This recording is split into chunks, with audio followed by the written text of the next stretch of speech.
نحمده ونصلي ونسلم على رسوله الكريم أما بعد فأعوذ بالله من الشيطان الرجيم بسم الله الرحمن الرحيم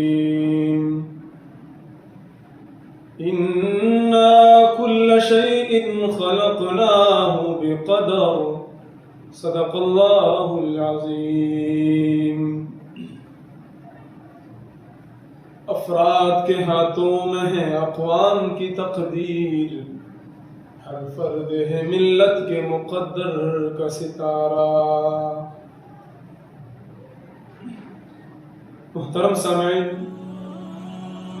انسان کی کوشش، اس کی جد و جہد، اس کی محنت، اس کی تدبیریں تقدیر سے آگے نہیں بڑھ سکتی۔ یعنی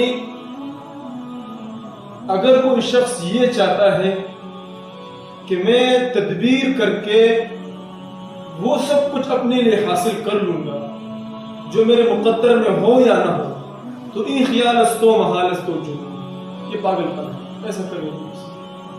کیونکہ تقدیر ہمیشہ تدبیر پہ غالب ہے۔ حضرت سلیمان بن داؤد علیہ السلام کے دربار میں ایک کوے نے ہدہد کے خلاف یہ مقدمہ پیش کیا کہ حضرت، یہ جو ہدہد کہتا ہے کہ مجھے آسمان کی بلندی سے زمین کی گہرائی میں پانی نظر آتا ہے، جھوٹ کہتا ہے،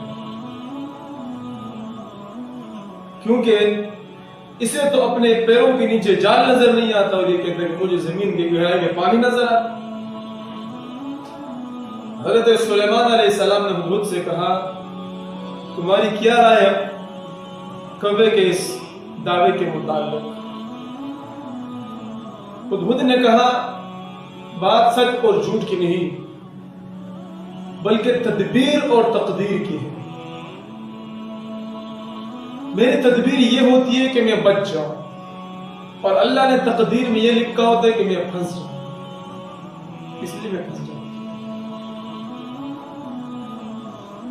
انسان کو اپنے اس تقدیر پر، ہر شخص کو اپنی قسمت پر، اپنی حالت پر خوش رہنا چاہیے اور اللہ تعالیٰ کا شکر ادا کرنا چاہیے کہ اللہ تیرا شکر ہے میں جس حال میں بھی ہوں، کیونکہ انسان تقدیر کے لکھے ہوئے کو بدل نہیں سکتا، اس سے آگے بڑھ نہیں سکتا، اس پہ غالب آ نہیں سکتا، اس لیے شکر ادا کرنا چاہیے، کیونکہ اللہ تعالیٰ اس حالت سے آپ کو بری حالت میں بھی ڈال سکتا ہے، بدتر حالت میں بھی ڈال سکتا ہے۔ ایک اللہ والا مسجد سے باہر نکلا، کسی نے چپل چرایا تو وہ واویلا کرنے لگا، چیخنے چلانے لگا کہ میرے چپل کس نے چرایا؟ سامنے دیکھ ایک شخص آ رہا ہے، اس کے دو پیر ہی نہیں، یہ شخص سجدے میں گرا، یا اللہ تیرا شکر ہے جوتے نہیں پیر تو ہے۔ اس لیے بہت ضروری ہے کہ ہم ہر حال میں، چاہے امیر ہو یا غریب ہو، اللہ نے دیا ہے تو بھی اللہ کا شکر ادا کرے، نہیں دیا ہے تو بھی اللہ کا شکر ادا کرے۔ آپ صلی اللہ علیہ وسلم فرمایا کرتے تھے کہ میرے مولا ایک دن مجھے کھلا، ایک دن بھوکا رکھ، جس دن مجھے کھلائے تیرا شکر ادا کروں، جس دن بھوکا رکھے تو صبر کروں۔ اللہ تعالیٰ ہمیں باتوں پر